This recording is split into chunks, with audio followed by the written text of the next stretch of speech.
What's up, everybody? It's Story here. Welcome back to another cast of the RotWK patch 2.2 version 7. Today we have a 1v1 on the Fords of Isen. So let's see who we got today. We have our first player, DJ Premier, in the top left as Goblins. And his opponent is JaCK as the Dwarves. JaCK, of course, used to go by Samurai and some other names I can't remember. But that's him. So, yeah.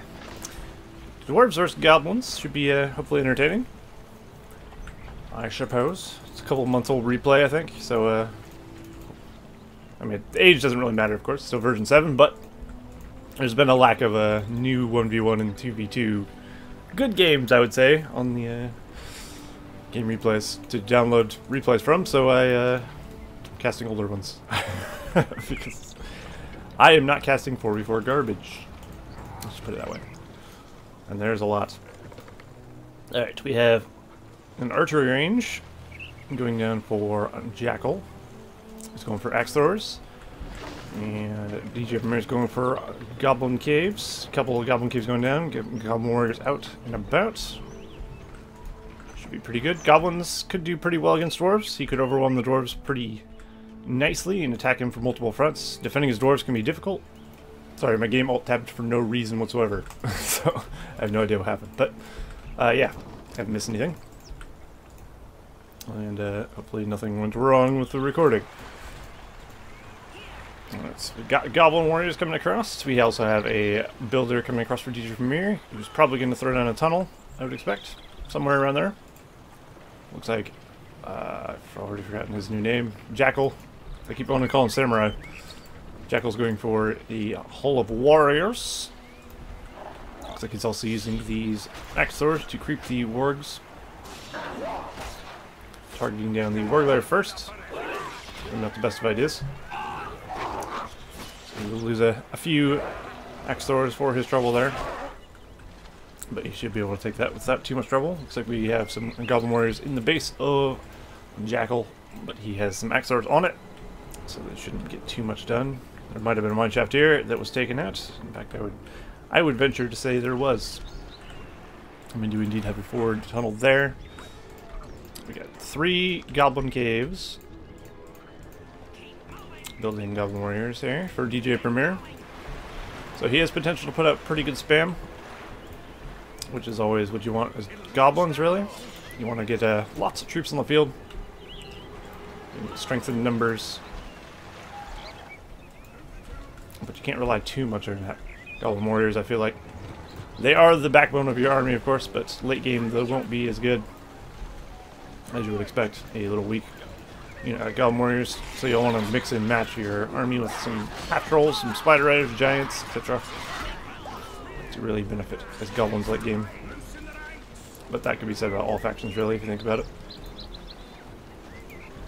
But I mean, these 2 units will always be good. Axe throwers, of course, will be replaced by Men of Dale late game, the majority of the time, so I guess that's not always the case, but you get what I'm saying. Alright, Tremere is sending more out. So he's got Goblin Archers on the way. More Goblin Warriors queued up. So that's pretty nice. Pretty nice indeed. He's got guys all over the field. I think he's also harassing this poor little warg layer over there. I don't know what they ever did to deserve that, but they're getting it. We also have a siege works going out in front of, well, I guess forward works this is called, going out in front of the base. It's an interesting placement for that, but he is placing it potentially to protect this mineshaft. It's not a super weak building either. It's got health 3,000. Put that in perspective, of course. This has 5,000, so actually it's weaker than a Hall of Warriors, so never mind. It's not the tankiest of buildings, apparently. I thought it was tankier than it was. Alright, DJ Premier's making an attack here. He's got the cave bats, and he's probably moving them away. Which is not what he wanted, I would imagine. No, indeed it is not. No, it looks like Dwarves have brought in reinforcements. We got axe throwers, we got phalanxes. Phalanxes, while they are pikemen, of course, they will still kill Goblin Warrior without too much trouble. So it's not too big of a deal that these are swords and these are pikes when Goblin Warriors are concerned. Putting a lot of tankier units, especially when they're buffed. They'll hold out against Goblin Warriors pretty nicely. But of course not as nice as a Guardian. Alright, he's just getting some nice positioning there behind this mine. He'll be able to take that without too much trouble. The Dwarves of JaCK. I am trying my best not to call him Samurai. I wish people would stay with the same name for the rest of their life. Make my life easier. But some people like to change their names, and that's fair enough, I suppose. This builder is under attack. He should be able to throw down a wall hub without too much trouble. There we go. Wall hub has been thrown down to save his builder. The Goblin archers are getting some shots in there. They're doing pretty decent damage, but they are, of course, losing their battalion for it. Is that worth it? Maybe not. Although he can get those back a lot easier than the Dwarves can get those back, so. Oh, he's got a battle wagon as well. Very nice. So now JaCK has the leadership from the battle wagon. And I'd say JaCK has a pretty strong force to be reckoned with right now. One second, my game is freezing up. Okay, hopefully that fixed that. Like I was saying, JaCK is pushing forth with a very strong Dwarven army. DJ Vermeer he's got an alright amount of Goblin Warriors. Apparently it takes 5 battalions of Goblin Warriors to trigger this horde bonus, in case you were wondering. A number 100 or more. Seems like that's the number there. Perhaps. Some of these battle wagons taking some damage from these, just sitting there getting beat on. Not the best. DJ has potential to attack and do a lot of damage from a lot of sides, but will he be able to defend if Samurai decides to attack? And by Samurai, of course, I mean JaCK. I'm not so sure. JaCK is cementing his position here. He's got a couple battalions, a few battalions in fact, in there. And he is ready to do some damage to DJ. DJ now has spiderlings, which is a good addition to his army to deal with the battle wagons. Of course, they're not going to do very well against the Axe-throwers, I would expect. Axe-throwers clean them up pretty nicely, as do most archers. So Samurai is going to take a beating. But DJ will probably take a beating in return, I would expect. He will take a few of his mines, but I think it won't actually slow down JaCK too much because he is making forward mines around. So it shouldn't be too bad. He's doing a good job getting around, getting the surrounds on his enemy. Not just clumping up all his troops in the front there, he's actually getting flanks to try and do damage there. So JaCK's throwing down the heel. This battle wagon is going to be huge as well. It's going to be very hard to get JaCK out of here for DJ with just Goblin Warriors and Goblin Archers and Spiderlings. Because of the leadership and just because of the general tankiness of Dwarves. So DJ Premier is going to need something special. He's going for a Giant Sentry expansion, which is an interesting choice. Is it the right choice? I don't know. Maybe perhaps getting actual Giants would have been... Well, he's not really in a position to get Giants at the moment, of course. Doesn't have a fissure. I guess that could be useful. We'll find out. You don't see Giant expansions used very often, to be honest, so could be good. I couldn't tell you, if I'm quite honest. But yeah, it seems the base of JaCK is quite safe, and DJ Premier is going to be fully focused on defending his base.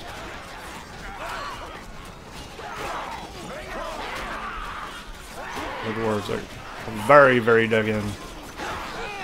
And DJ Premier is going to have to wave assault this, whittle them down little by little. It doesn't help that there's a hearth in the back as well, healing up the Dwarves. So that's going to make things incredibly more difficult. He's also got a hearth on his battle wagon in the back there, which is pretty nice. But it looks like he's going to be camped out for a bit. Although DJ is sending out an army of Spiderlings and Goblin Warriors to try and do some damage. Did manage to pick up one of the battle wagons. Very nice. And he should be able to get this builder as well if he stays on it with some wings. He's not going to, though, it looks like. Although he probably will lose this if he does. So I think he's making the right decision not to.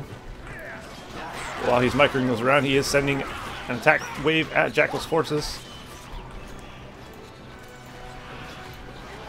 Which there can be a lot to do, I would imagine. Ooh, this battle wagon's caught in the middle of an army of Goblin warriors. They will take it down if left alone. And I think they will get it, especially with the archer support there. Very nice.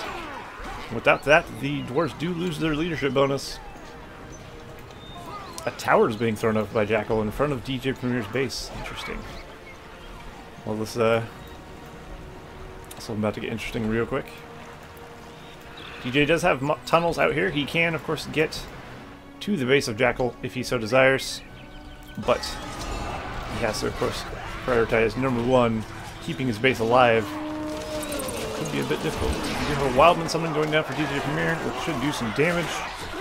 Most definitely. We have an actual tower and a lone tower summon. Do they have the same amount of health? 3,500? 2,500, indeed. Oh, and we have catapult support coming out for JaCK as well. Looks like he started off with an oil cask. Very nice. Of course, his ability you can use from the catapults. Some players don't even bother with it. It can be pretty useful sometimes, especially like this, where you want to set a fire down. Goblin warriors die very quickly to fire. It's actually very good. Good for making your enemy reposition. And the sheer amount of Goblin archers is doing wonders here. Cleaning up the armies of JaCK. Also the giant expansion sentry thing is pitching in a bit. DJ is also harassing the Dwarven player in the bottom here with his leans. So I'd say DJ's doing a good job holding out here and pushing back. But he's definitely on the back ropes at the moment. He's going to have to fight off this catapult as well as these axe towers. And 3 axe towers in front of your base can be a bit daunting, I would expect. Trying to get through that with just Goblin warriors will be a bit difficult. Especially if he gets axe throwers in there, or Men of Dale, even worse for DJ. He can manage that. Fighting near that tower did allow him to actually save this battle wagon though pretty easily. So that was definitely a good play there. Let's have a look at economy and such at the moment. JaCK, the Dwarven player, of course, has Lone Tower, Heal, Rally Call, 4 power points, 528. That's a 525 of 800. And then we have 411 of 925. So DJ Premier is ahead on the amount of farms he has. He does have Spiderlings, Wildman, Cave Bats, and Tin Land. That's what he's got currently. He's using Spiderlings on somewhere. Oh, there it is. Spiderlings version 7, if you didn't know, do come with the Venom Sack upgrade equipped to them automatically, so that's very nice. Nice little buff to make them a little more useful. Still not a very good power to use against arrow towers, so not the best place to summon those for sure. You could have done a lot more damage with those elsewhere, I think. But oh well, I suppose. They're pretty good for harassing farms, I find, and such. Definitely not going against towers, it seems. JaCK has forces in the south, and in the north, and in the middle here, so he's very spread out, spread thin as well.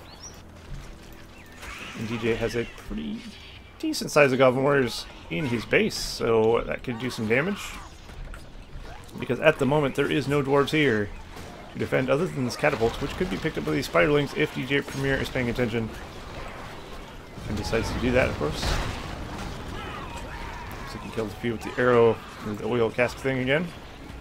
Oil barrels. Calling it oil cask. Oil cask from the Fortress of the Dwarves, of course. Which is a similar effect, but of course, not the same thing. DJ still doesn't have a fissure yet, but he does have 1, 2, 3, 4, 5, 6 goblin caves and a spider pit, so that's not bad. He at least will be able to keep his troop production up. As long as he has something always out to keep the dwarves at bay, he should be okay, I think. JaCK, on the other hand, Could be losing stuff. His base seems okay though. The core foundation of it seems alright, but his mines are of course lacking. It looks like DJ Vermeer's actually taking his space as well. But he has expanded out to the west and of course into DJ Vermeer's area. So they're kind of expanding into each other's territory, oddly enough. Which I guess works, but unusual. Expanding into an enemy's territory before your own is a little weird. But in the Dwarves case, of course, makes sense because you want forward mines everywhere you can. I mean, Goblins you do too, but it's less important because they're not slow like Dwarves are, of course. I can hear an Azog in there somewhere. I can hear him speaking, but I don't see him. No, he's there. You can find that little weasel. There he is. We do indeed have an Azog, and he is level 4 now. Which gives him, of course, that real nice Fury ability. Makes him pretty powerful. I think with enough wave assaulting, DJ Vermeer will break through here, especially with the support of Azog. It'd be even better if he had fire arrows for his Goblin archers, though. Then he can start attacking buildings with them. Definitely would help him get out of there. Or just get giants, like every other player in the world, but who does that, yeah? That's too orthodox. That's far too straightforward. These Lynx seem to be eating their way through these Axlors. Although they're, of course, taking casualties. Also, it also looks like DJ Vermeer does have Scavenger, which will, of course, be helping him out immensely. And he's starting to whittle down the offending defenders of JaCK. So it's good for him as well. JaCK is trying to push out these forward tunnels that DJ Vermeer has put all over his base. So that will keep him busy for a little bit. Of course, he is sending more reinforcements to the front, though. As he should. As I would assume they are. He's also got some troops there trying to take care of that. Neither of the inns have been taken out. The cave trolls are still guarding. Ooh, Azog is a bit worse for wear there. Seems he's taking a bit too many axes to the back of the head and to the front of the head. And any other part of the head he has. So he's forced to retreat. Got a battle wagon here, not being utilized very well, it's gotta be said. This is not how you use a battle wagon against units that can easily crush. There you go. You never want your battle wagon just sitting there hitting units, really. If it's not trampling, it should be doing something else. It's not like other cav units where they have multiple guys attacking. It's a single attack unit, and it doesn't AoE as far as I'm aware, so... And it's attack, of course. That would be crazy.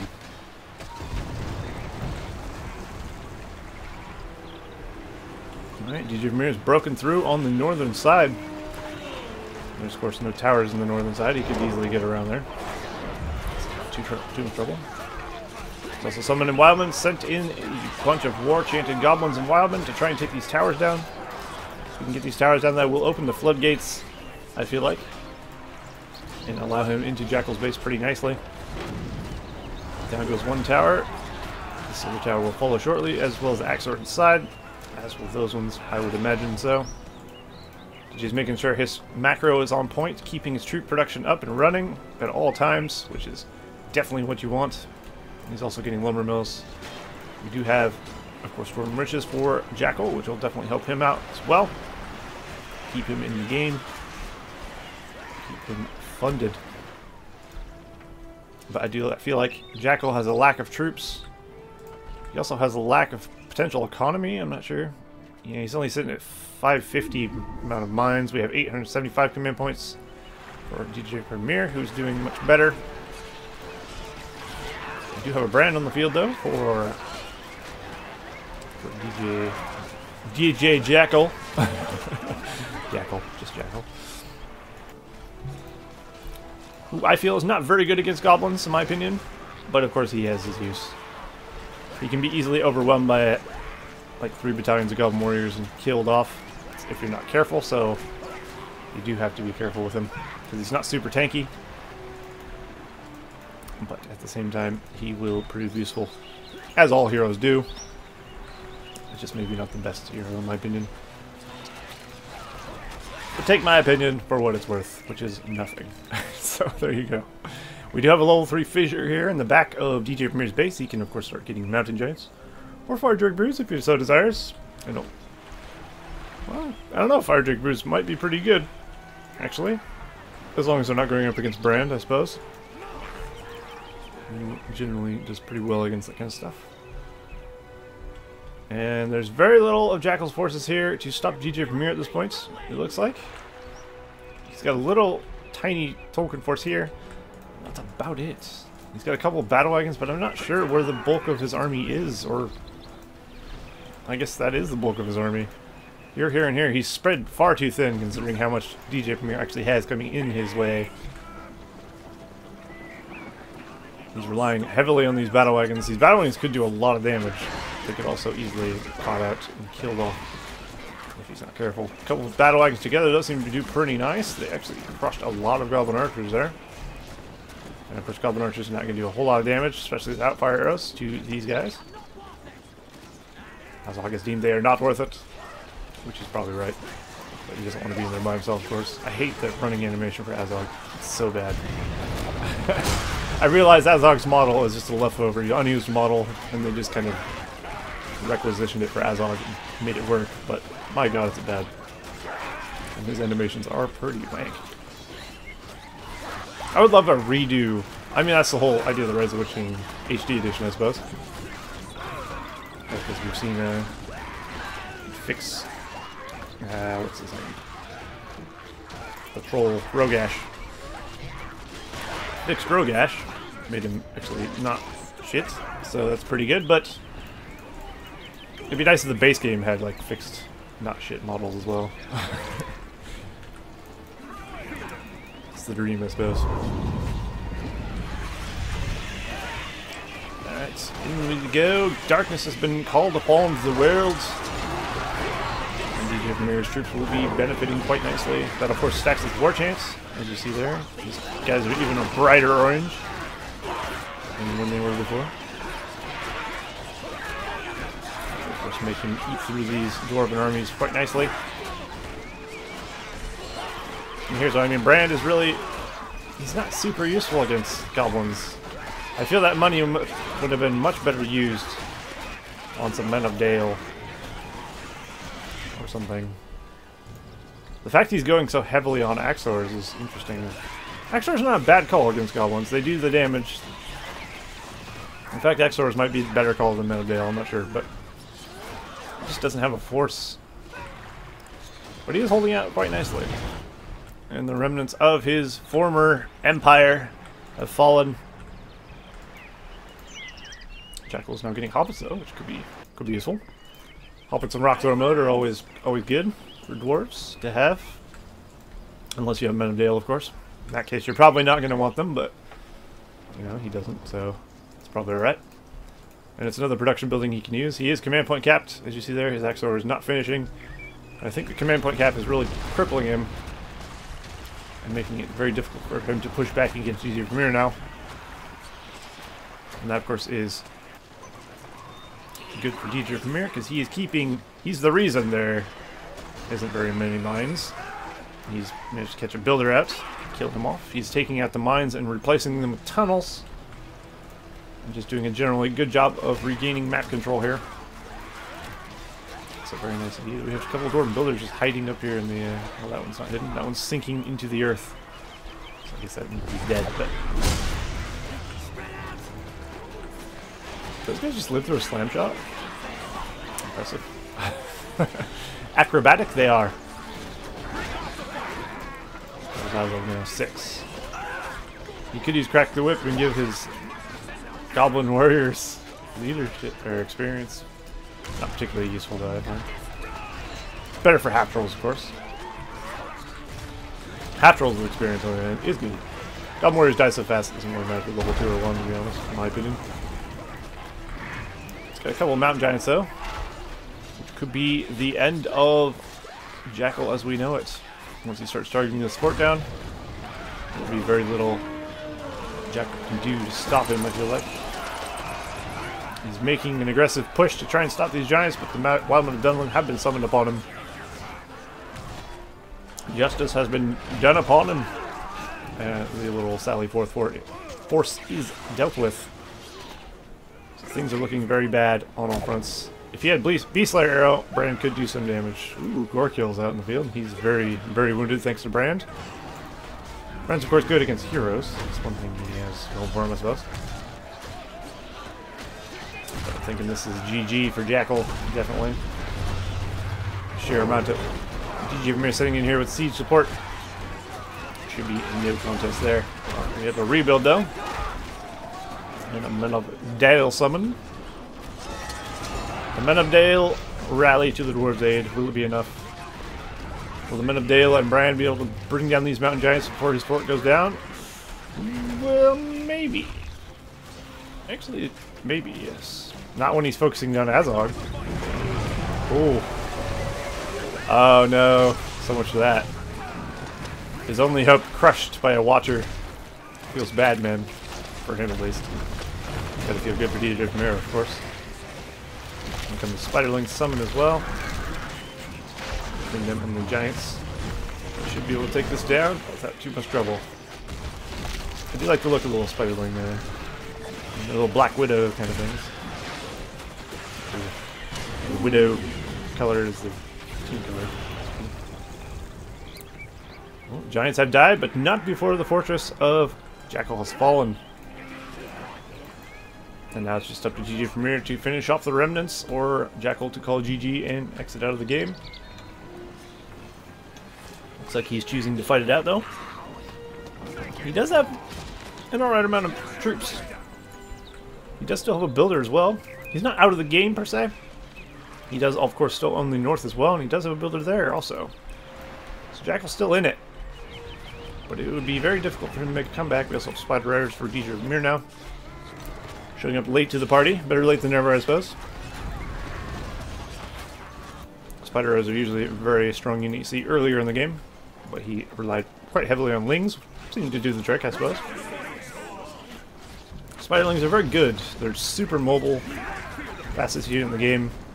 And of course they're pretty effective at killing farms. In my opinion, maybe fast units like Spiderlings and Wargs still do a bit too much damage to farms. Maybe they should be a little bit debuffed just to make them account for the mobility they have. Because we've all faced a Spiderling start, and they're pretty irritating, considering. And Warg start can be just as infuriating. Oh, there's the Slasher almost finishing up Azog. But perhaps, of course, it's not a problem. But it does not look good here for Jackal. Well, he has a surprising amount of dudes, considering the situation he's in. Gorkill's level 2. He should throw down a totem. He can get leadership totem. He stacks his leadership and spells, it says. So if he threw down a totem, he would be benefiting from that, and the, of course, the darkness that is upon the world at the moment. I wonder if totem, darkness, and war chant stack with each other. I don't actually know if all three of those stack together. I know most things stuck with darkness, but don't know. What does war chant say on it? Stacks his leadership and spells. So I guess it would. Question mark?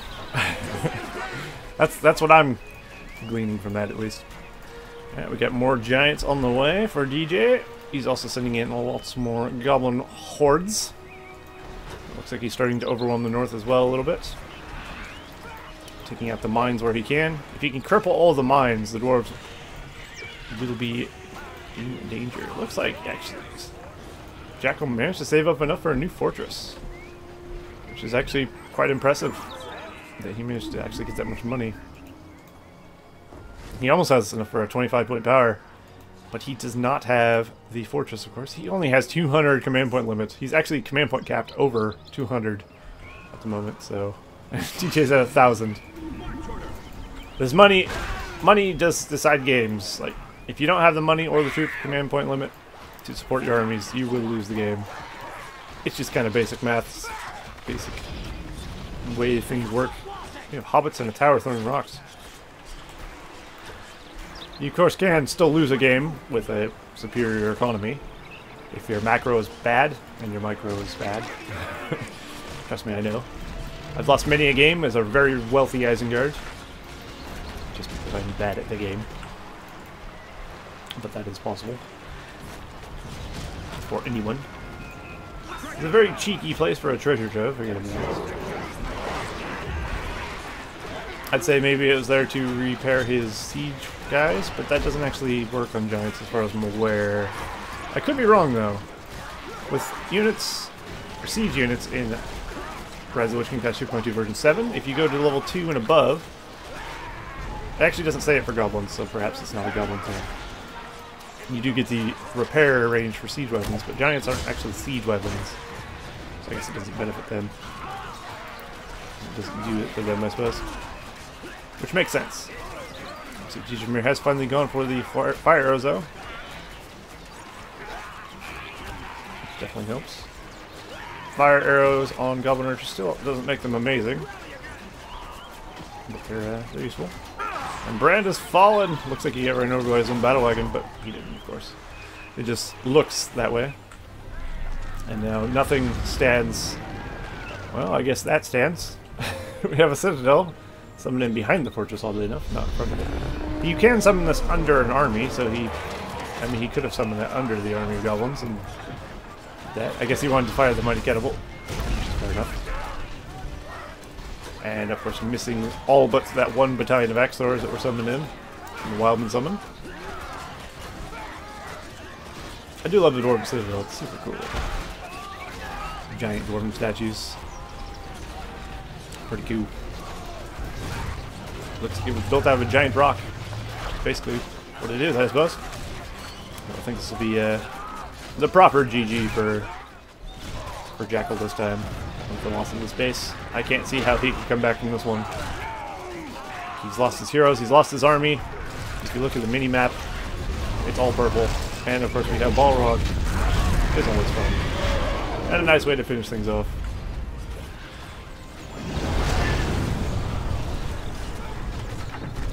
I guess we'll watch Balrog and the Goblins try and take down a citadel. Be the remaining building for JaCK. It's highly possible. There it is.